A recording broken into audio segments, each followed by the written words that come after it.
Shalom, selamat pagi.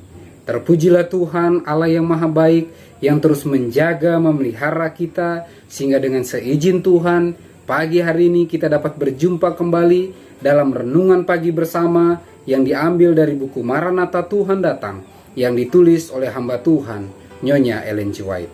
Sebelum kita merenungkan kebenaran firman Tuhan, mari kita sama-sama berdoa.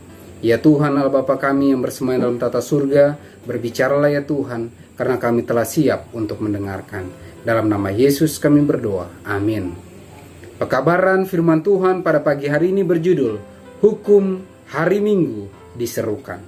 Ayat intinya diambil dari Matius 24 ayat yang ke-9. Kamu akan dibenci semua bangsa karena namaku. Keterangannya, bila mana pergerakan untuk memaksakan hari Minggu menjadi semakin berani dan menentukan, maka hukum itu akan diserukan melawan para pemelihara hukum Tuhan. Mereka akan diancam dengan hukuman dan pemenjaraan, dan ada yang akan ditawari pangkat yang berpengaruh dan imbalan-imbalan serta keuntungan lainnya, asalkan saja menyangkal iman mereka. Tetapi jawab mereka yang tegas ialah, tunjukkanlah pada kami berdasarkan firman Tuhan apa kesalahan kami. Mereka yang diseret ke depan pengadilan mempertahankan kebenaran dengan sekuat-kuatnya, dan beberapa orang yang mendengar mereka dituntun untuk mengambil keputusan memelihara hukum-hukum Tuhan. Dengan demikian, terang akan dibawakan kepada beribu-ribu orang yang tadinya belum pernah mengenal kebenaran-kebenaran ini. Penurutan yang teliti kepada firman Tuhan akan dianggap sebagai pemberontakan. Dibutakan oleh setan, orang tua akan mengadakan penindasan yang keras kepada anak yang percaya. Tuan atau nyonya akan menindas pembantu yang memelihara hukum Tuhan. Kasih sayang akan hilang. Anak-anak tidak akan mendapat warisan dan diusir dari rumah. Kata-kata Paulus akan digenapi secara harafiah. Memang setiap orang yang mau hidup beribadah di dalam Kristus Yesus akan menderita aniaya.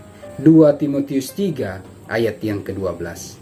Apabila orang-orang yang mempertahankan kebenaran tidak mau menghormati Sabat hari Minggu, dari mereka ada yang akan dimasukkan dalam penjara, ada yang akan dibuang, dan ada yang akan diperlakukan sebagai budak.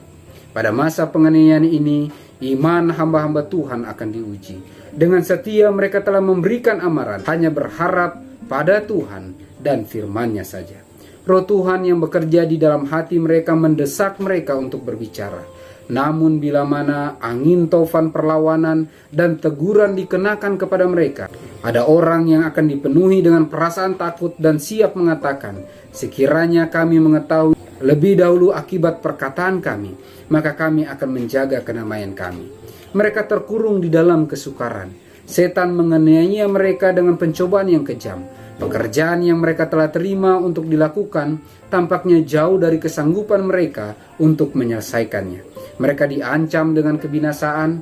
Kesukaan yang menjiwai mereka telah lenyap, namun mereka tidak bisa mundur. Lalu merasa keadaan mereka yang sama sekali tidak berdaya, mereka melarikan diri kepada Yang Maha Kuasa untuk meminta kekuatan. Hukum hari Minggu diserukan. Kabaran firman Tuhan pada pagi hari ini mengingatkan kita, mengamarkan kita, bahwa seperti yang tertulis dalam Matius 24 ayat yang ke-9, kamu akan dibenci semua bangsa karena namaku.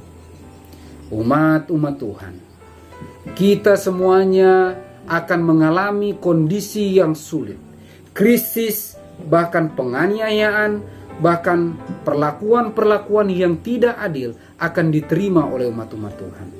Dan apabila undang-undang hari Minggu itu diserukan, apabila undang-undang hari Minggu itu dipaksakan dengan sangat keras, maka dekret kematian akan dijalankan dan umat-umat Tuhan akan ditangkap, dipenjarakan, dibawa ke ruang-ruang pengadilan.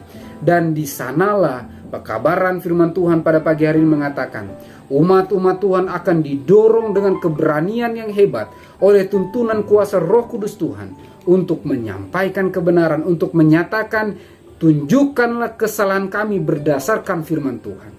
Tetapi ketika umat Tuhan dengan berani menyampaikan ini, dengan berani menyampaikan pentingnya menguduskan Sabat hari ketujuh, bagi mereka akan mengalami tantangan yang lebih sulit lagi.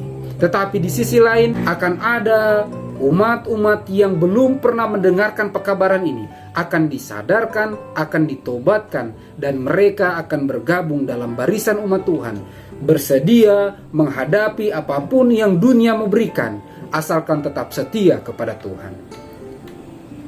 Pagi hari ini, panggilan diberikan kepada kita. Kepada siapa saya akan memilih? Memihak Tuhan, memelihara hari Sabat hari ketujuh, atau menentang Tuhan, menguduskan hari Minggu, hari pertama dalam minggu itu. Kepada kita masing-masing diberikan pilihan.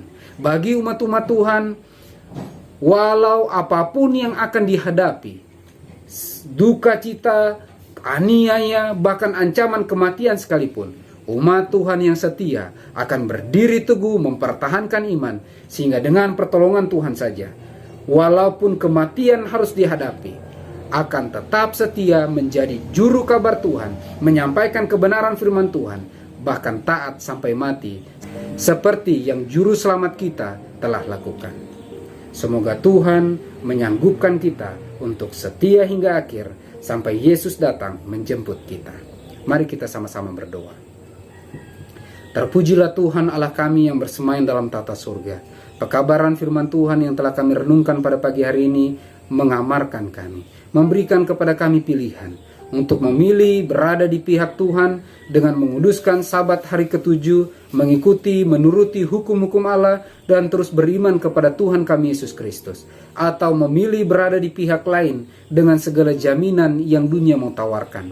Tetapi sebagai umat-umat Tuhan, kami rindu memilih untuk berada di pihak Tuhan, untuk tetap setia mengikuti kehendak-kehendak Tuhan, walau apapun yang menjadi ancamannya, yang menjadi taruhannya ketika kami memutuskan pilihan untuk mengikuti Engkau.